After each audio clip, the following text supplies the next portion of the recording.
that many times I'm sure that we've all taken time just to stop and reflect many times when we hear what's happening in the news or read the newspapers. Where's all of this leading to? What's going on here? And so I think that now more than ever, we must begin to look at what are the things that we can do that would put us on some firm footing in life, that will enable us to do some things and use some powers that we have, that many of us go through life never ever discovering that we have those things going for us. And part of that, I believe, is knowing what it is your life worth. What is it that gives your life a sense of meaning and purpose?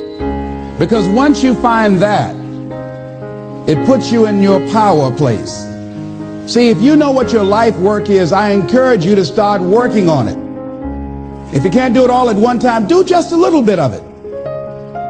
And if you don't know what it is that you showed up to do, if you don't know why you're here, I encourage you to find out what your purpose is here. What is the meaning of your life? What will be different? Have you ever asked yourself that question? I've done that. I remember coming from a friend of mine's funeral, and I was reflecting on how much time I had left. And I went for a walk in a park thinking about this guy whose life was so promising. And I mean, he wasn't an old guy. He was quite young, in fact. And I thought about all of the things that he said he was going to do, and he never got a chance to do those things. And I started thinking about my own life and how much time I had left to do the things that I would like to do. And at that time, I wasn't sure what my life purpose was, what my life's work was. I wasn't sure about it at that time. And I thought about it quite a lot. I had some idea, but I wasn't convinced, and I don't think I felt worthy. I didn't believe that it could be me to do this kind of work that I'm doing right now. And I say to you that if you begin to take a conscious effort to find out what it is that you're supposed to do, I say that it can literally save your life. I said that it can literally save your life. 85% of the American public, according to recent studies, are going to jobs that they hate, working on jobs that do not challenge them. They get sick thinking about going.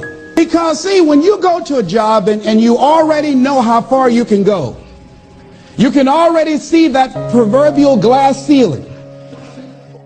See, when you're going someplace and you already know how much you're going to make, you already know how far you can go, you're in a dead-end position.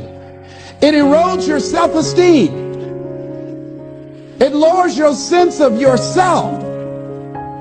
It creates an inner turmoil.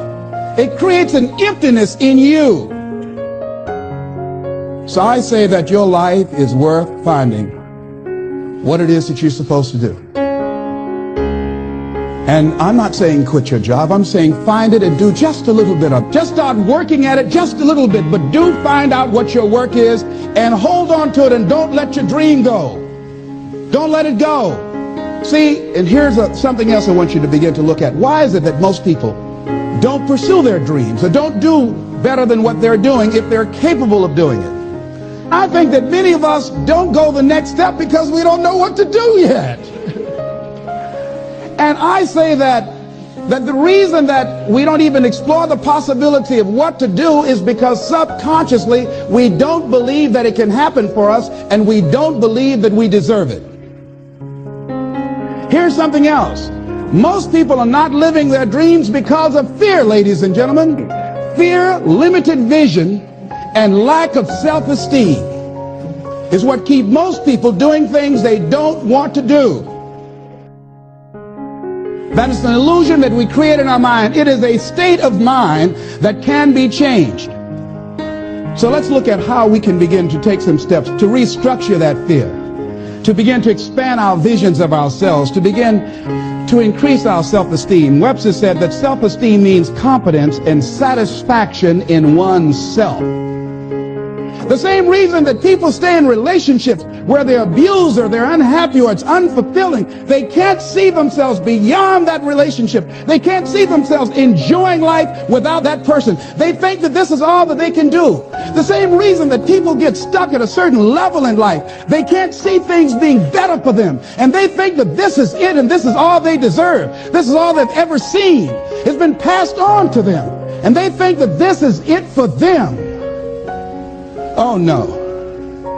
I was looking what Dr. Blanton, Smiley Blanton, who is a colleague of Dr. Norman Vincent Peale, what he said about fear. He said, fear is the most subtle and destructive of all human diseases.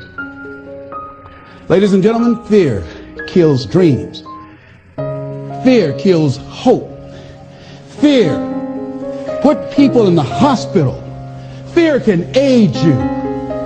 Fear, ladies and gentlemen, can hold you back from doing something that you know within yourself that you're capable of doing, but it will paralyze you. And it seemed like you're in a hypnotic spell. And I ask you a question, what is the benefit? What's the benefit of allowing fear to hold you back? What's the benefit of giving up on yourself, of not stepping out on life and taking life on? What is the benefit for you? What's the plus in that? It's one of the things I had to ask myself. So I didn't want to make any mistakes. I wanted everybody to like me. I wanted to be perfect the first time I did something. It's not going to happen. You're going to make some mistakes. You're going to hurt some folks' feelings. You're going to create some enemies whenever you decide that you want to begin to take life on.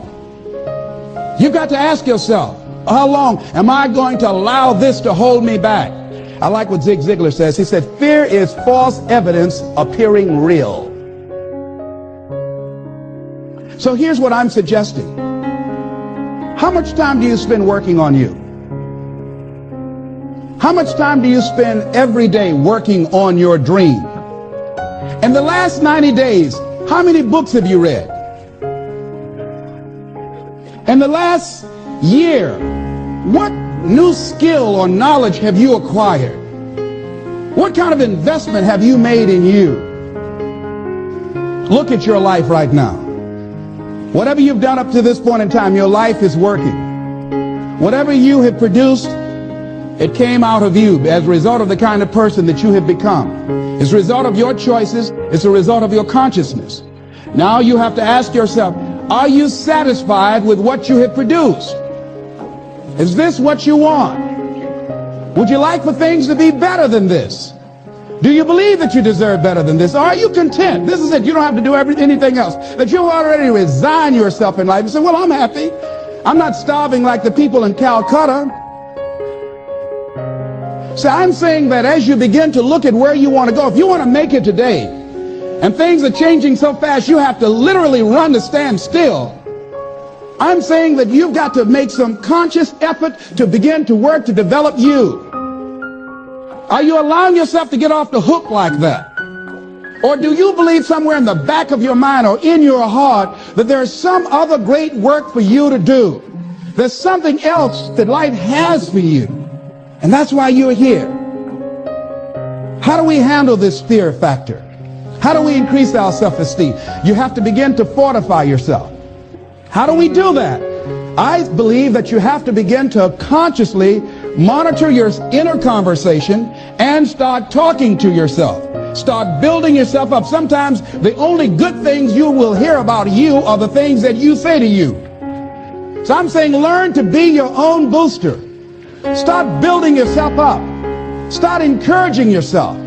Start saying, I can do this. I can make this happen. When I started thinking about becoming a speaker, I said, yes, I can do this.